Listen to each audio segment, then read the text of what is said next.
Hello students.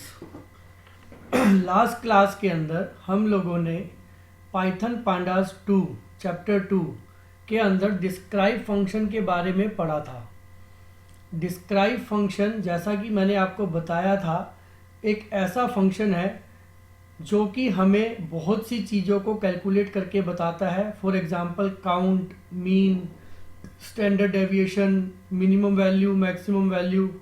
Other than this quantile function जो है उसके अंदर 25%, 50%, 75% ये सब कैलकुलेशन करता है। ये कैलकुलेशन तभी डिस्क्राइब फंक्शन करेगा जब कि वैल्यूज न्यूमेरिक टाइप की हो।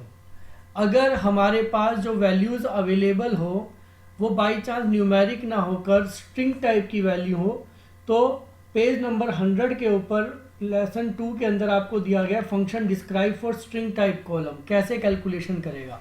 तो देखिए, मैंने एक सीरीज यहाँ बना रखी है जिसके अंदर मेरे पास स्ट्रिंग वैल्यूज है। मैं आपको पहले सीरीज को दिखा दूं कि सीरीज कौन सी बनी हुई है। तो नोटिस कीजिए, ये मेरे पास एक सीरीज है जिसके अंदर कुछ स्ट्रिंग वैल्यूज है। अगर मैं इस पर्टिकुलर सीरीज के ऊपर डिस्क्राइब फंक्शन को रन करता हूँ तो देखिए इसको करने का तरीका क्या है। प्रिंट RES6, जैसा कि आप देख सकते हैं, बुक में भी दिया गया है, डॉट डिस्क्राइब ये फंक्शन है। अगर मैं इसको रन कराता हूँ तो आप नोटिस करेंगे ये क्या करेगा। ये आपकी कैलकुलेशन करेगा। इन जो स्ट्रिंग वैल्यूज है इनको क्या क्या कैलकुलेट करेगा। Counting, total number of words कितने हैं। तो आप देख सकते हैं यहाँ पर टोटल नंबर ऑफ वर्ड्स कितने हैं, 1 2 3 4 5। तो काउंट कितना दिखा रहा है, 5। यूनिक वर्ड्स कितने हैं, तो अगर आप नोटिस करें तो यहाँ पर एक वर्ड है दिस जो कि रिपीटेड है। ठीक है, बाकी के जो वर्ड्स हैं आपके वो क्या है, यूनिक है। जैसे इज, गुड, इज, फन, तो ये आपके क्या है, यूनिक है। प्लस में दिस 2 टाइम्स है तो एक बार हम इसे भी काउंट करेंगे तो टोटल वर्ड्स यूनिक जो हो गए वो कितने हो गए, 4 हो गए। सबसे ऊपर का वर्ड कौन सा है, दिस, तो शो कर रहा है। फ्रीक्वेंसी जो आपका सबसे ऊपर का वर्ड है उसकी कितनी फ्रीक्वेंसी है, तो 2 टाइम्स है दिस, तो इसलिए यहाँ पे 2 शो कर रहा है। तो ध्यान दीजिएगा, जब कभी भी हम स्ट्रिंग वैल्यू के ऊपर डिस्क्राइब फंक्शन को यूज करेंगे तो वो ये सब चीजें हमें शो करता है। लेकिन अगर हमारे पास कोई ऐसा डाटा फ्रेम है जिसके अंदर numeric as well as string दोनों वैल्यूज हों, तो उस केस के अंदर आप जब डिस्क्राइब फंक्शन को रन करेंगे तो वो सिर्फ न्यूमेरिक जो आपके कॉलम्स होंगे उन्हीं को कैलकुलेट करेगा। जो स्ट्रिंग कॉलम होगा उसको ऊपर कैलकुलेशन नहीं करेगा। तो आप देख सकते हैं यहाँ पर एक एग्जांपल आपको बुक के अंदर इसके रिगार्डिंग दिखाया गया है, जिसके अंदर RES5 नाम का एक डाटा फ्रेम है जिसके अंदर कॉलम नंबर ABC जो है वो न्यूमेरिक है, बट जो कॉलम D है वो आपका क्या है, वो एक स्ट्रिंग है। तो अगर हम RES5.describe फंक्शन रन करते हैं तो हमारे पास जो रिजल्ट आ रहा है वो कैलकुलेट होके, जैसा कि हमने पहले देखा था, count, mean, standard deviation, minimum, maximum और क्वांटाइन फंक्शन के जो ऑप्शंस है वो हमें दिखा रहा है। लेकिन किन कॉलम्स पे दिखा रहा है, जिनकी वैल्यूज न्यूमेरिक है, सिर्फ उन्हीं फंक्शन को दिखा रहा है, बाकी के फंक्शंस को नहीं दिखा रहा है। बट अगर हम चाहें कि हमें जो है वो सभी चीज़ों पे रन करना है, स्ट्रिंग पे भी रन करना है, न्यूमेरिक पे भी रन करना है, तो हमारे पास एक क्लोज है यहाँ पर डिस्क्राइब के अंदर जिसे हमें लिखना होता है, include is equal to all. लेकिन ये तभी रन करेगा जब हमारे पास वैल्यूज बोथ टाइप की होंगी, तभी ये रन करेगा। तो अगर आप include is equal to all लिख देते हैं तो उस केस के अंदर आप देख सकते हैं पेज नंबर 101 के ऊपर इसका रिजल्ट दिखाया गया है। जो हमारा RES5 डाटा फ्रेम है उसके अंदर अगर हमारे पास जैसे दोनों टाइप की वैल्यूज है, न्यूमेरिक भी है और स्ट्रिंग भी है, तो अगर हम इस पर्टिकुलर क्लोज को उसके अंदर रख देते हैं डिस्क्राइब फंक्शन में, तो ये दोनों के ऊपर वर्क करेगा simultaneously. That mean string value के ऊपर भी काम करेगा और न्यूमेरिक के ऊपर भी काम करेगा, जिसका रिजल्ट पेज नंबर 101 पे शो किया हुआ है। ABC कॉलम न्यूमेरिक है तो न्यूमेरिक वैल्यूज के ऊपर जो कैलकुलेशन हो सकती है वो दिखाई जा रही है। साथ में D जो कॉलम है वो स्ट्रिंग कॉलम है, तो उसके अंदर उसी के ऊपर कैलकुलेशन की जा रही है, बाकी के ऊपर कैलकुलेशन नहीं की जा रही। तो इस तरीके से आप चाहें तो ये डिस्क्राइब फंक्शन का यूज कर सकते हैं। आगे चलते हैं। पेज नंबर 101 के ऊपर आपके कुछ डाटा फ्रेम्स दिखा रखे हैं बीच में बने हुए, RES1, RES2, RES3, जो कि DF1 और DF2 DF3 DF4 के ऊपर हमने पहले कैलकुलेशन की थी, उसके बिहाफ पर ये आपको दिखाए गए हैं। तो मैं आपको यहाँ पे दिखा रहा हूँ इसके बारे में कि जो ये आपके डाटा फ्रेम्स हैं कौन कौन से हैं। ये वैसे हम पहले भी इनका यूज़ कर चुके हैं, एक बार मैं दोबारा से इसको रन करके दिखा देता हूँ आपको। और इसके ऊपर मैंने क्वांटाइन फंक्शन का भी यूज़ करके दिखाया कि कैसे इसका रन करके हम इन डाटा फ्रेम के अकॉर्डिंग इनकी वैल्यू को फाइंड आउट कर सकते हैं। तो देखिए मैंने ये रन किया यहाँ पर, तो नोटिस कीजिए जो हमारा पहला जो आउटपुट है दैट इज़ रिगार्डिंग DF1 हमारा एक डाटा फ्रेम है, दूसरा DF2 है, हर एक को मैंने यहाँ प्रिंट कर दिया आपके लिए। इसी तरह DF3 DF4 है, फिर उनके ऊपर कैलकुलेशंस की गई हैं RES1 RES2 RES3।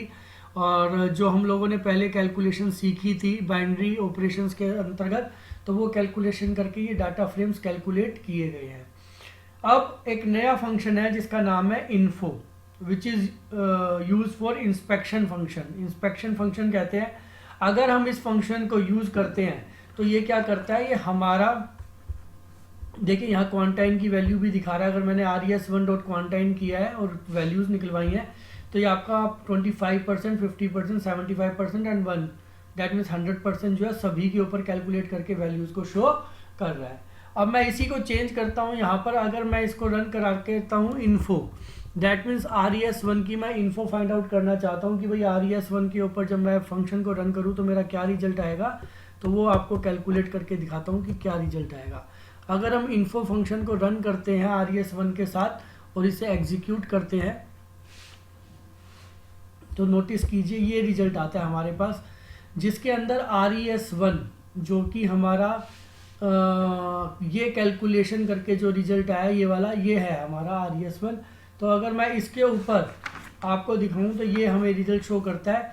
ये क्या क्या चीज़ें शो करेगा, एक तो टाइप शो कर रहा है। अगर आप नोटिस करें तो यहाँ लिखा हुआ है class pandas core frame data frame, तो ये एक तरीके से टाइप शो कर रहा है कि एक डाटा फ्रेम है। अदर देन दिस आप देख सकते हैं रेंज का इंडेक्स दिखा रहा है, दैट मीन्स इसके रेंज कितनी है।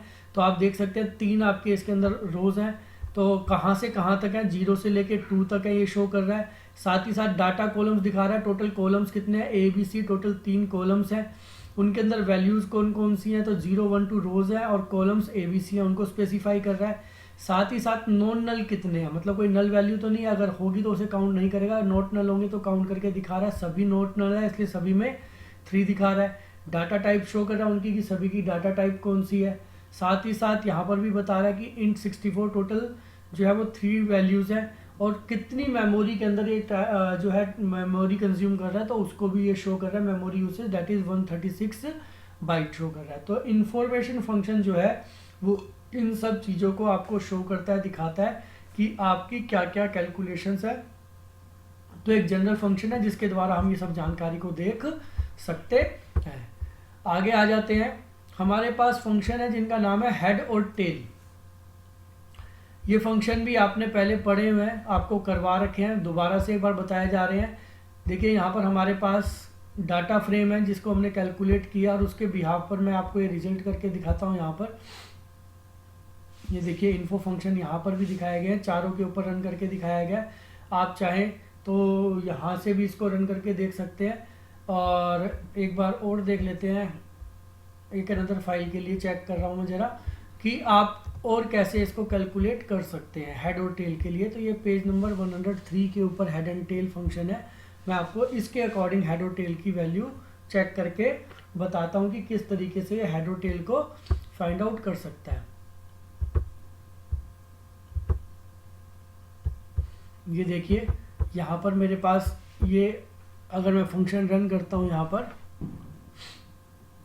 ये देखिए सभी के लिए, पहले मैंने सिर्फ RES1 के लिए रन किया था तो सिर्फ RES1 शो हो रहा था। अब मैंने सभी के लिए RES1 2 3 जो इतनी भी कैलकुलेशंस किया सभी के लिए इन्फो फंक्शन रन किया है।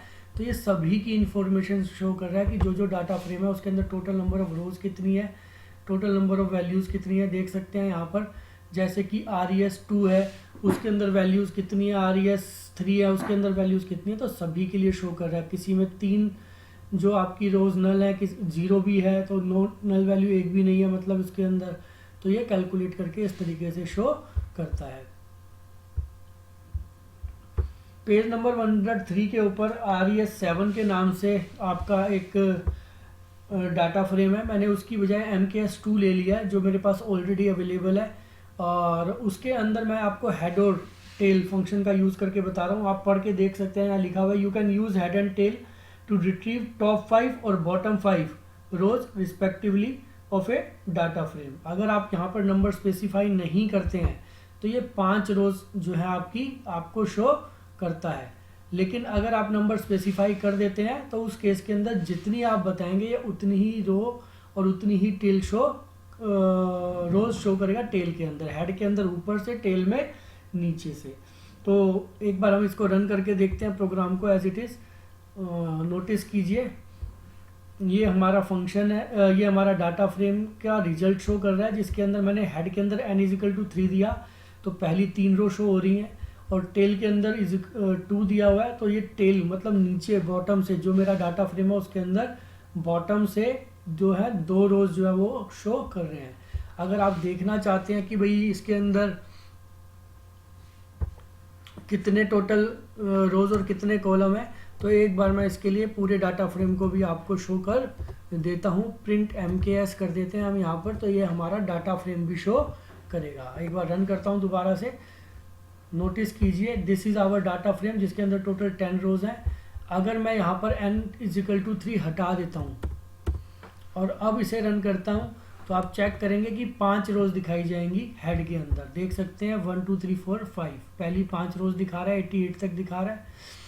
अगर मैं यहाँ पर कोई नंबर स्पेसिफाई कर देता हूँ, मान लीजिए मैंने 3 कर दिया, तो ये पहली 3 रोज दिखाएगा। तो ये आपकी मर्जी पर है, अगर आप 5 देखना चाहते हैं तो स्पेसिफिकेशन देने की ज़रूरत नहीं है, लेकिन अगर आप कम या ज़्यादा देखना चाहते हैं 5 से तो उस केस में आपको यहाँ एक नंबर स्पेसिफाई करना होगा, या तो n= करके या डायरेक्ट। तो ये उतनी ही आपकी हेड के अंदर ऊपर से और टेल के अंदर नीचे से उतनी ही रोज को शो करेगा।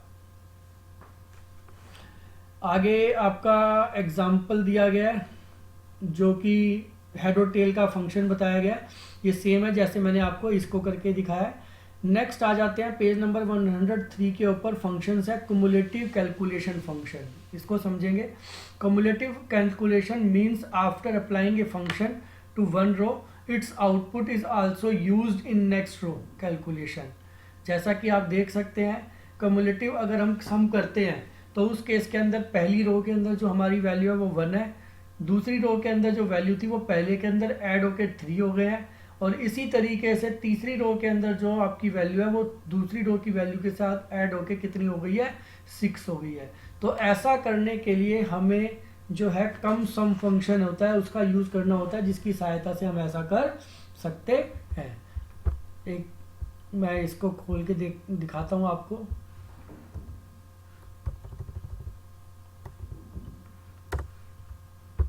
ये देखिए ये आपके लिए मैंने बनाया हुआ है कम सम, कम प्रोड, कम मैक्स, कम मिन, सभी फंक्शंस को मैंने चारों फंक्शंस को यहाँ यूज़ करके दिखा दिया आपको।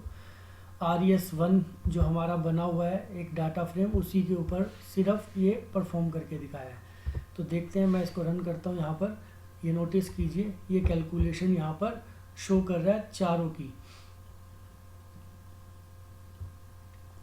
RES1 ये वाला हमारा डाटा फ्रेम है RES1, और इसके ऊपर कैलकुलेशन कराई गई है कम सम की, जो कि हमें यहाँ पर रिजल्ट दिखा रहा है। तो आप चेक कर सकते हैं पहला जो आपका कम सम है उसके अंदर यहाँ पे वैल्यू दिखा रहा है 9 के अंदर 36 ऐड किया तो कितना हो गया 45 में 63 ऐड किया तो कितने हो गए 108। तो जैसे ए कॉलम में ऐसे ही बाकी के कॉलम्स में भी कर रहा है। फर्स्ट वैल्यू 198 है 198, दूसरे में इन दोनों का एडिशन कर दिया तो 693, तीसरे में 693 प्लस में 72 कर दिया तो 765। तो ये हमारा कम सम फंक्शन है।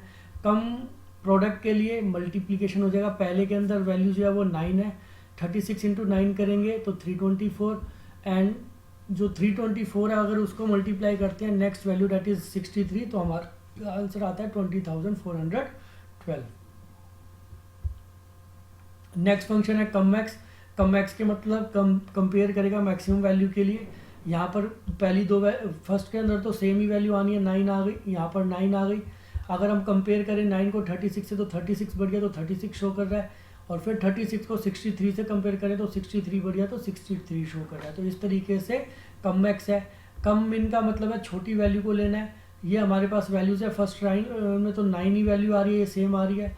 जब हम 9 को 36 से कंपेयर करेंगे तो which one is smaller, 9 smaller है तो दोबारा से 9 आ रहा है। एंड आगे दोबारा 9 को 63 से कंपेयर करेंगे तो which one is smaller, 9 smaller है अगेन, तो इसलिए भी 9 आ रहा है। तो जो छोटी वैल्यू होगी वो शो की जाएगी कम मिन के अंदर। तो इस तरीके से ये फंक्शन है जिनका यूज़ करके अगर हम चाहें तो क्यूमुलेटिव वैल्यू को फाइंड आउट किया जा सकता है। इसके कुछ एग्जाम्पल आपको पेज नंबर 104 एंड 105 के ऊपर भी दिए गए हैं, आप चाहें तो इनको भी पढ़ के ट्राई कर सकते हैं। पेज नंबर 105 के ऊपर आपको applying functions on subset of data frame, जो हम पहले भी कर चुके हैं, डैट मीन्स हम लोगों ने पहले इसको एक्सेस करना सीखा था। अब उन्हीं के ऊपर हम क्या करने जा रहे हैं, फंक्शंस का यूज़ सीखने जा रहे हैं कि किस तरीके से हम फंक्शंस का यूज़ कर सकते हैं। इसके लिए मैंने आपके लिए पहले से ही प्रोग्राम बना के रखा हुआ है। एग्जाम्पल नंबर 28 दिया हुआ है पेज नंबर 105 के ऊपर। तो मैं आपको इसको यहाँ पर करके दिखाता हूँ कि कैसे रन करता है। देखिए जो हमारा प्रोडक्ट फंक्शन था ये उस पर बेस्ड हमारा एक क्वेश्चन है, तो मैंने ये आपके लिए यहाँ पर अपलोड कर दिया है। देखिए ये हमारा डाटा फ्रेम था प्रोडक्ट। अब इसके अंदर क्या किया गया, जैसा कि आप देख सकते हैं यहाँ पर एक मैसेज प्रिंट किया गया, wheat crop is produced by. यहाँ पर हमने फंक्शन यूज किया काउंट। तो देने का तरीका क्या है, डाटा फ्रेम स्क्वायर ब्रैकेट में सिंगल कोट्स के अंदर उस कॉलम का नाम जिसके ऊपर हम कैलकुलेशन कराना चाहते हैं, हमारे कॉलम का नाम है व्हीट, तो हम यहाँ पे व्हीट दे रहे हैं। और व्हीट के अंदर कितनी वैल्यूज हैं उसे काउंट करना है, तो हम यहाँ पे काउंट फंक्शन दे रहे हैं। तो this is the way how to use a function with the help of a way तरीका है जो हमारा, जिसको हम एक्सेस का तरीका कहते हैं। उस एक्सेस के तरीके के साथ साथ हम काउंट फंक्शन का भी यूज कर सकते हैं। तो देखिए मैं इसको रन करके दिखाता हूँ आपको। ये मैंने रन किया यहाँ पर, तो ये मेरे पास सिंपल मैसेज आ रहा है, wheat crop is produced by 4 states. मैं एक बार आपको एक मैसेज और यहाँ पर डिस्प्ले करा कर दिखाता हूँ। मैंने यहाँ पर किया प्रिंट और मैं सिंपली प्रोडक्ट को यहाँ पे प्रिंट कर देता हूँ ताकि आपको अंदाज़ा रहे कि प्रोडक्ट के अंदर कौन कौन सी वैल्यूज़ हैं। अब मैं इसको रन करके दिखाता हूँ तो आपका डाटा फ्रेम भी आएगा, साथ में रिजल्ट भी आएगा। नोटिस कीजिए व्हीट, ये हमारा व्हीट का कॉलम है। हमने क्योंकि कोई यहाँ पर आपको स्पेसिफिकेशन दी नहीं है अकाउंट के अंदर एक्सेस, तो ये किस पे काम करेगा, रोज़ पे काम करेगा। तो रोज़ के लिए आप देख सकते हैं व्हीट के अंदर टोटल यहाँ पर कितनी वैल्यूज़ हैं, 1 2 3 4 5 6 वैल्यूज़ हैं, जिनमें से 2 वैल्यूज़ 9 है, तो रिमेनिंग कितनी रह जाती है 4। तो ये जो फंक्शन है काउंट की यही कर रहा है, इसको काउंट करके बता रहा है कि व्हीट के अंदर कितनी वैल्यूज़ है। तो मैसेज प्रिंट हो रहा है proper, wheat crop is produce by 4 state. तो 4 स्टेट ऐसी हैं जिनके द्वारा की व्हीट की फसल को उगाया जाता है। नेक्स्ट पेज नंबर 106 के ऊपर एग्जाम्पल नंबर 29 है, जिसके अंदर एग्जाम्पल दिया गया है how to apply functions on multiple columns. अगर आप चाहें तो मल्टीपल कॉलम्स के ऊपर भी अप्लाई कर सकते हैं। इसके लिए कैसे आपको करना है, लिखना है, मैं आपको एग्जाम्पल के थ्रू बता रहा हूँ कि किस तरीके से अगर आप चाहें तो मल्टीपल कॉलम्स के ऊपर इस वैल्यू को अप्लाई कर सकते हैं। तो देखिए ये हमारा प्रोग्राम सेम वही प्रोडक्ट डाटा फ्रेम है, जिसके अंदर हमने मैसेज दिया wheat and rice crops are produced by these many states. देने का तरीका, डाटा फ्रेम का नाम, डबल स्क्वायर ब्रैकेट के अंदर जो जो कॉलम्स हम चाहते हैं, व्हीट एंड राइस। एक तरीके से जो बाहर वाला स्क्वायर ब्रैकेट है वो तो हम इन जनरल जैसे पहले यूज़ कर रहे थे वही यूज़ कर रहे हैं। बात अंदर जो हमने स्क्वायर ब्रैकेट लगाया वो एक लिस्ट बन गई है। तो लिस्ट के अंदर हम चाहें तो 2, चाहें तो 3, चाहें तो 4, जितने नाम दे सकते हैं। अब ये एक सिंगल एलिमेंट कंसीडर किया जाएगा और उसके ऊपर क्या किया करवाया, हमने काउंट करवाया है कि व्हीट, जैसा कि हम पहले ही व्हीट के ऊपर तो कर चुके हैं, तो 4 स्टेट्स प्रोड्यूस कर रही हैं। साथ में राइस कितनी स्टेट्स कर रही हैं, इसके लिए हमने यहाँ पर चेक कर सकते हैं। टोटल 6 स्टेट्स हैं, तो ये काउंट करके बताएगा कि व्हीट कितनी स्टेट्स प्रोड्यूस कर रही हैं और राइस कितनी स्टेट्स प्रोड्यूस कर रही हैं। देखिए मैंने रन किया है तो ये शो कर रहा है, डाटा फ्रेम हमारे पास ऑलरेडी मौजूद है। तो व्हीट कितनी स्टेट्स हैं 4, राइस कितनी स्टेट्स हैं 6। तो ये काउंट करके बता रहा है कि कितनी स्टेट्स व्हीट और कितनी स्टेट्स राइस को प्रोड्यूस करती हैं। आगे आ जाते हैं applying function on a row of a data frame. अगर आप रो के ऊपर अप्लाई करना चाहते हैं तो ऐसा करने के लिए हमें .loc फंक्शन का यूज़ करना होता है। चलिए मैं आपको एक अनदर एग्जांपल के थ्रू इसको भी दिखाता हूं करके कि किस तरीके से अगर हम चाहें तो रोज़ के ऊपर भी फंक्शंस को अप्लाई कर सकते हैं। तो एग्जांपल नंबर 30 जो है वो इसका एक एग्जांपल है।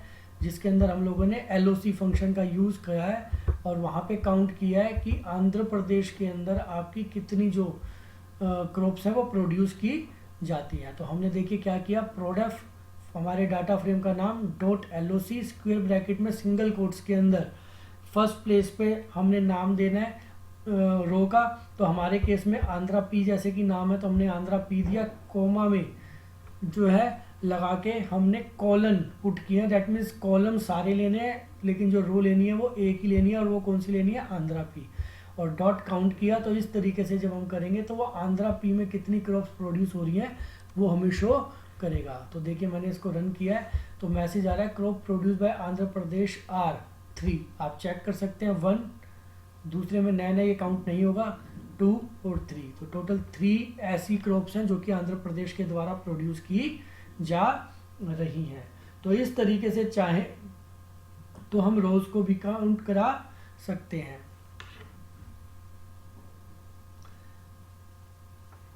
नेक्स्ट अगर आप देखें तो अप्लाइंग फंक्शन और रेंज ऑफ रोज। अगर आप रेंज ऑफ रोज कराना चाहते हैं तो ऐसा भी हम कर सकते हैं। एग्जाम्पल नंबर 31 के अंदर इसका आपको एग्जाम्पल दिया गया है, मैं आपको करके दिखाता हूँ। ये एग्जाम्पल नंबर 31 पे आते हैं हम। ये देखिए इसको देने का क्या तरीका है, इसके अंदर हमने ILOC का यूज़ किया है। चाहे तो वैसे LOC का भी यूज़ कर सकते हैं, लेकिन LOC का यूज़ हम तब करते हैं जब हमें नाम पता हो। बाई चांस नाम ना पता हो तो हम ILOC का यूज़ भी कर सकते हैं। जैसे कि कोलन कोमा कोलन, इसका मतलब सभी रो सभी कॉलम लिए जाएंगे और उनको काउंट किया जाएगा। अगर आपको स्पेसिफिकेशन दे देते हैं तो उतनी ही रोज और उतने ही कॉलम को हम यहाँ पर यूज़ कर सकते हैं। जब हमने कोई नंबर नहीं दिया है तो उसका मतलब है सभी रोज सभी कॉलम। तो ये देखिए ये हमारा एक डाटा फ्रेम था जिसके अंदर ये वैल्यूज़ थी हमारे पास अकाउंट्स, इकोनॉमिक्स, इंग्लिश सब्जेक्ट की। मैं आप चाहें तो यहाँ पर दोबारा से एक बार आपको प्रिंट भी करके दिखा देता हूँ इसको, जिसके द्वारा हमें आसानी हो जाएगी कि हमारा कौन सा डाटा फ्रेम है। तो आप देखिए ये हमारा डाटा फ्रेम है, इसको मैं दोबारा से रन करता हूँ आपके लिए। ये देखिए डाटा फ्रेम, और साथ में हमने जो फंक्शन रन किया है तो सभी रोज सभी कॉलम में काउंटिंग करनी है हमारे को। और अगर आप देखें तो पहले के अंदर कितनी रोज हैं, यहाँ पर ए के अंदर हम काउंट करें तो ये 5 यहाँ पर हमारे पास रोज हैं। बी के अंदर काउंट करें तो 4 रोज हैं। इसी तरह सी में 5 रोज हैं और डी के अंदर 4 रोज हैं। तो ये काउंट करके बता रहा है कि कितनी हमारे पास यहाँ पर रोज उपलब्ध है।